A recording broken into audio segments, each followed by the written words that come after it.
2023년 2월 홍콩 사회를 뒤흔든 충격적인 사건이 발생했습니다.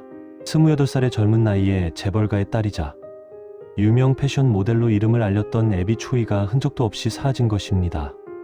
그녀의 마지막 모습은 자신의 딸을 데리러 가던 평범한 오후였습니다. 하지만 그 평범함 뒤에 숨겨진 진실은 부와 권력, 그리고 인간의 끝없는 욕망이 뒤엉켜 만들어낸 끔찍하고 비극적인 서사였습니다. 오늘은 홍콩 전역을 충격과 비탄에 빠뜨렸던 애비 초이 실종 사건의 전말을 여러분께 낱낱이 들려드리겠습니다. 이 사건은 단순한 실종과 살인을 넘어 현대 사회가 안고 있는 어두운 단면을 적나라하게 보여주는 거울과도 같았습니다. 우리는 이 비극적인 이야기를 통해 무엇을 배우고 어떤 교훈을 얻을 수 있을지 함께 고민해보고자 합니다. 부와 미모의 그림자. 애비 초이는 1994년생으로 홍콩의 이름난 부촌에서 태어나 자랐습니다. 그녀는 마치 태어날 때부터 모든 것을 가진 듯한 인상을 주었습니다. 그녀의 부모님은 수백억대 재산을 일군 성공적인 사업가였으며 덕분에 초이는 어린 시절부터 부족함 없는 환경에서 성장했습니다. 타고난 미모와 뛰어난 패션 감각, 그리고 세련된 라이프 스타일을 바탕으로 그녀는 일찍이 패션 모델 활동을 시작하며 대중의 주목을 받았습니다. 그녀는 다양한 명품 브랜드의 런웨이에 서고 화보 촬영을 통해 홍콩을 넘어 아시아 전역에 자신의 이름을 알렸습니다. 그녀의 인스타그램 팔로워는 10만 명을 훌쩍 넘었으며 화려한 의상과 고급스러운 일상, 그리고 세계 각지의 이국적인 여행 사진들은 많은 이들의 부러움과 선망의 대상이었습니다. 겉으로 보기에는 더할 나위 없이 완벽하고 찬란한 삶을 살고 있는 듯 보였습니다. 그러나 그녀의 인생에는 겉으로는 보이지 않는 깊은 그림자가 드리워져 있었습니다. 바로 그녀의 첫 번째 결혼이었습니다. 2012년 불과 18살의 어린 나이에 초이는 평범한 배경의 남성 쾅 모 씨와 결혼을 합니다. 그녀의 부유한 집안에서는 이 결혼을 극렬히 반대했지만 초이는 사랑이라는 이름 아래 자신의 선택을 강행했습니다. 당시 그녀의 주변에서는 이 결혼에 대한 의문과 궁금증이 끊이지 않았습니다. 과연 이토록 부유하고 아름다운 딸이 왜 평범한 남성과 결혼을 택했을까? 이 질문은 시간이 흐르면서 그녀의 인생에 드리워진 비극의 전조였음을 더욱 명확하게 보여주었습니다. 결혼의 불협화음. 초이의 결혼 생활은 결코 순탄하지 않았습니다. 남편 쾅 모 씨는 안정적인 직업 없이 초이의 막대한 재산에 전적으로 의존하려는 태도를 보였습니다.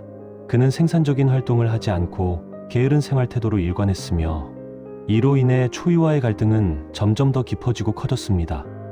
그는 마치 초이의 재산을 자신의 개인적인 소유물처럼 여기는 듯했으며 이는 두 사람 사이의 신뢰를 무너뜨리는 결정적인 원인이 되었습니다. 시댁 식구들 또한 마찬가지였습니다. 그들은 부자 며느리 애비 초이를 통해 재정적인 이득을 취하려는 의도를 노골적으로 드러냈습니다. 끊임없이 초이에게 돈을 요구하고 각종 사업 명목으로 투자를 강요하는 등 정신적인 압박을 가했습니다. 결혼은 순수한 사랑의 결실이 아닌 재산과 권력을 둘러싼 추악한 전쟁터로 변질되어 갔습니다. 초이는 이러한 상황에 심한 좌절감과 피로감을 느꼈고 결국 남편과 별거를 시작했습니다. 하지만 그녀는 아이들이 있었기에 법적으로는 이혼하지 않고 사실혼 관계로 지내게 됩니다. 그녀가 이혼을 선택하지 않은 가장 큰 이유는 바로 두 아이 때문이었습니다. 두 아이의 엄마로서 아이들에게 안정적이고 온전한 가정을 제공하고 싶었던 그녀의 강한 모성애 때문이었습니다. 이 비극적인 상황 속에서도 아이들을 위한 엄마의 희생적인 사랑이 엿보이는 대목입니다. 이후 그녀는 새로운 파트너를 만나 또 다른 두 아이를 낳았고 사실상 전 남편과는 완전히 분리된 다른 삶을 살고 있었습니다. 하지만 법적인 관계는 그녀의 발목을 잡고 있었습니다. 전 남편 가족의 그림자. 초이는 전 남편과 별거 중이었음에도 불구하고 그의 가족들과 완전히 연을 끊지 못했습니다. 특히 주목할 만한 점은 그녀가 전 남편의 형을 자신의 개인 운전기사로 고용했다는 사실입니다. 겉으로 보기에는 가족 간의 배려나 원만한 관계를 유지하려는 노력처럼 비춰질 수 있었습니다. 어쩌면 초이 본인도 전 남편 가족에게 약간의 도움을 주면서 관계를 유지하려 했던 것일 수도 있습니다. 그러나 그 이면에는 단순한 가족 관계를 넘어선 복잡한 감정들, 그리고 재산을 둘러싼 노골적인 권력 다툼이 깊숙이 얽혀 있었습니다. 전 남편 가족은 여전히 초이의 막대한 재산에 대한 기대를 버리지 못했으며 이를 자신들의 것으로 만들 기회를 끊임없이 엿보고 있었습니다.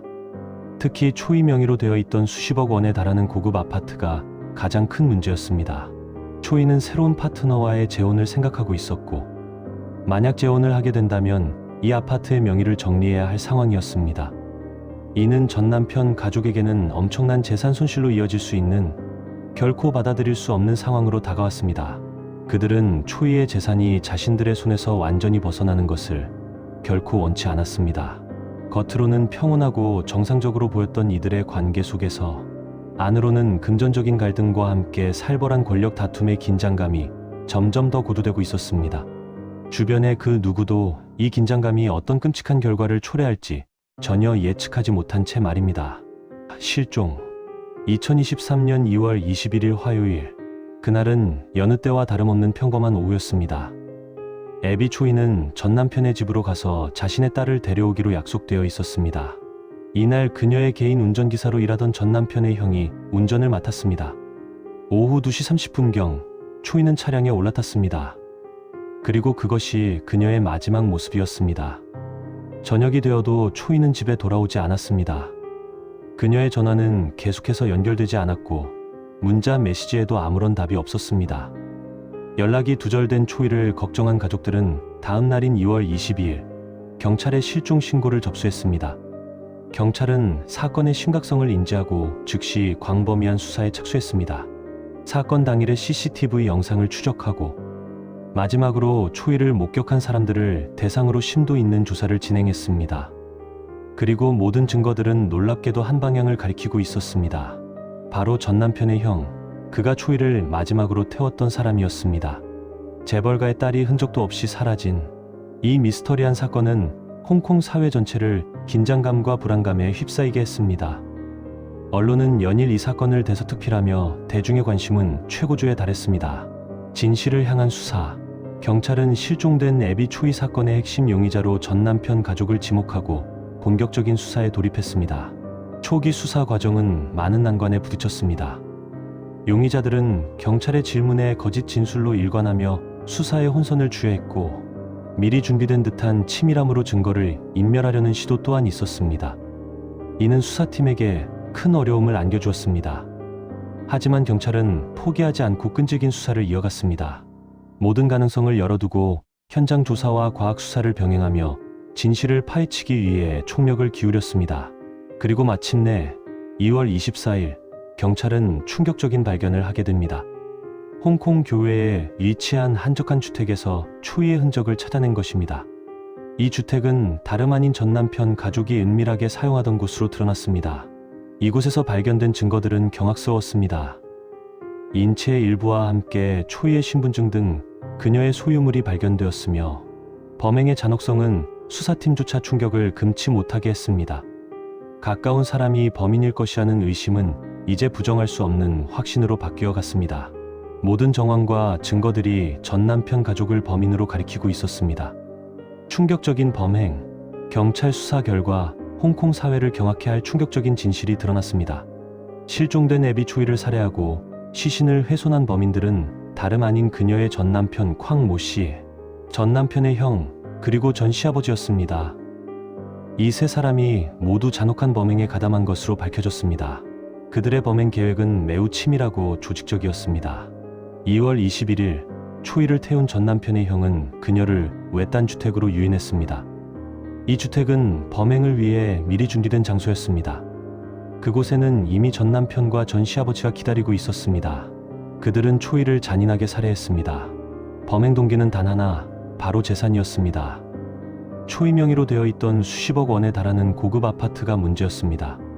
초이가 새로운 파트너와의 재혼을 통해 이 아파트의 명의를 정리하려 하자 전 남편 가족은 자신들의 손에서 재산이 빠져나가는 것을 막기 위해 이 극단적인 선택을 한 것입니다.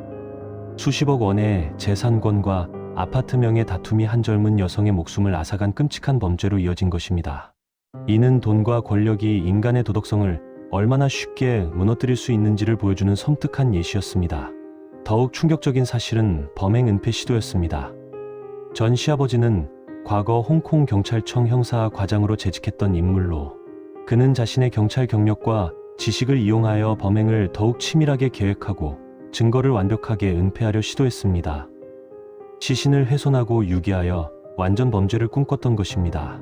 하지만 경찰의 신속하고 끈질긴 수사로 세 사람은 결국 체포되었고 그들의 잔혹한 계획은 수포로 돌아갔습니다. 재판 과정에서 밝혀진 내용들은 더욱 경악스러웠습니다. 범행은 단순히 우발적으로 저질러진 것이 아니었습니다. 최소 2주 전부터 치밀하게 준비된 계획 살인이었습니다. 그들은 초이가 딸을 데리러 오는 날을 범행 일자로 정하고 모든 것을 철저히 준비했던 것입니다. 이 사건은 부와 권력이 인간을 어디까지 몰고 갈 수 있는지, 그리고 인간의 탐욕이 얼마나 잔인한 결과를 초래할 수 있는지를 여실히 보여주는 잔혹한 기록으로 남게 되었습니다. 경찰과 권력의 연결.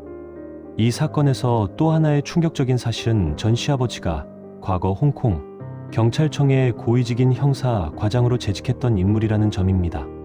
그는 자신의 경찰 경력을 10분 활용하여 범행을 더욱 치밀하게 계획하고 증거를 인멸하려 시도했습니다. 이는 단순한 개인의 범죄를 넘어 공권력과 결탁된 듯한 인상을 주며 홍콩 사회에 깊은 충격과 불신을 안겨주었습니다. 정의는 과연 어디로 가는가? 라는 의문이 시민들의 마음속에 깊게 자리 잡았습니다. 전직 경찰 간부가 범죄를 저지르고 심지어 그것을 은폐하려 했다는 사실은 홍콩 시민들에게 경찰 조직에 대한 깊은 불신과 배신감을 안겨주었습니다. 사건의 배후에는 단순히 재산 다툼을 넘어선 가족 내부의 복잡한 권력 구조와 뒤틀린 욕망, 그리고 돈에 대한 맹목적인 탐욕이 자리하고 있었습니다. 이 사건은 홍콩 사회의 고질적인 문제들, 즉 재벌가의 특권의식, 가정 내에서의 불균형한 권력관계, 그리고 물질만능주의가 낳는 비극적인 결과들을 수면 위로 끌어올리는 계기가 되었습니다. 시민들은 이 사건을 통해 사회의 어두운 면과 권력층의 부패 가능성에 대해 다시 한번 생각해 보게 되었습니다. 사건의 여파와 교훈. 이 사건은 홍콩 사회 전체에 엄청난 충격과 깊은 상흔을 남겼습니다. 재벌가의 딸이 전 남편 가족에게 이토록 잔혹하게 살해당했다는 사실은 사람들에게 큰 충격을 주었고 한동안 홍콩 전역을 공포와 불안감에 휩싸이게 했습니다. 초이의 현재 파트너와 그 사이에서 태어난 두 아이들은 사랑하는 이를 잃은 슬픔에 잠겼습니다. 더욱 비극적인 것은 전 남편과의 사이에서 낳은 두 아이들이었습니다. 한순간에 엄마를 잃었을 뿐만 아니라 아빠와 할아버지, 삼촌이 모두 잔혹한 살인범으로 밝혀지면서 이들은 감당하기 힘든 비극적인 현실에 놓이게 되었습니다. 홍콩 법정은 이 사건의 주범들에게 엄중한 판결을 내렸습니다. 전 남편과 전 시아버지, 그리고 전 남편의 형에게는 종신형이 선고되었습니다. 이는 다시는 이러한 비극이 반복되지 않기를 바라는 사회의 강력한 메시지였습니다. 하지만 아무리 엄중한 판결이 내려진다 해도 이 사건으로 인한 비극을 되돌릴 수는 없었습니다. 이 사건이 우리 사회에 던진 질문들은 매우 무겁고 진지합니다. 부와 권력은 인간의 도덕성과 양심을 어디까지 변질시킬 수 있는가? 가족이라는 신성한 이름 아래 얼마나 많은 욕망과 갈등이 숨어 있을 수 있는가? 그리고 재산은 과연 사람의 목숨보다 더 중요한 가치가 될 수 있는가? 애비 초이는 불과 28살의 짧은 생을 살다 갔습니다. 그녀는 내 아이의 엄마였고 새로운 파트너와 함께 행복한 미래를 꿈꾸고 있었습니다. 하지만 그녀를 둘러싼 주변인들의 끝없는 욕망과 탐욕은 그 행복을 허락하지 않았습니다. 재산 분쟁, 권력 다툼, 그리고 왜곡된 가족 관계. 이 모든 복합적인 요인들이 뒤엉켜 한 젊은 여성의 찬란한 생명을 앗아간 것입니다. 애비 초이 사건은 단순한 살인 사건이 아닙니다. 이것은 물질만능주의에 빠진 현대 사회가 직면한 어두운 그림자를 적나라하게 보여주는 거울입니다. 부와 권력, 재산과 가족이라는 이름으로 묶인 복잡한 인간관계. 이 모든 것들이 잘못된 방향으로 흐를 때 얼마나 파괴적이고 잔인한 결과를 낳을 수 있는지를 생생하게 보여주고 있습니다. 홍콩 사회는 이 사건을 통해 많은 것을 반성하고 성찰하게 되었습니다. 재벌가의 특권의식, 가정 내에서의 불균형한 권력관계, 그리고 재산이 인간관계에 미치는 지대한 영향력에 대해 심도 있게 논의하기 시작했습니다. 우리는 이 비극적인 사건에서 무엇을 배워야 할까요? 어쩌면 가장 중요하게 깨달아야 할 것은 바로 이것일지도 모릅니다. 돈과 권력보다 훨씬 더 소중하고 귀한 것이 존재한다는 사실입니다. 그것은 바로 사람의 생명과 존엄성, 그리고 진정한 사랑과 신뢰입니다. 애비 초이의 영혼이 부디 평안하기를 바랍니다. 겉으로 아무리 화려하게 빛나 보여도 그 속에 진정한 마음과 윤리가 없는 부와 권력은 결국 파멸을 불러올 수밖에 없습니다. 오직 돈과 명예만을 맹목적으로 좇는 삶은 결국 자신뿐만 아니라 주변의 모든 이들에게 큰 비극과 상처를 남길 수 있습니다. 진정으로 소중하고 가치 있는 것은 서로를 존중하고 사랑하며 함께 지키고 보듬어 안는 따뜻한 마음과 신뢰입니다. 오늘의 이야기는 우리에게 묵직하고 가슴 아픈 교훈을 남깁니다. 물질적인 부와 권력보다 중요한 것은 인간적인 존중과 깊은 신뢰를 바탕으로 한 진정한 관계라는 것을 말입니다. 그리고 이와 같은 비극이 다시는 이 땅 위에서 반복되지 않기를 진심으로 바랍니다. 여러분은 이 사건에 대해 어떻게 생각하시나요? 여러분의 소중한 의견을 댓글로 자유롭게 남겨주세요. 시청해 주셔서 진심으로 감사합니다. 오늘도 저희 소소폭소 채널 구독과 좋아요, 그리고 알림 설정까지 꼭 부탁드립니다.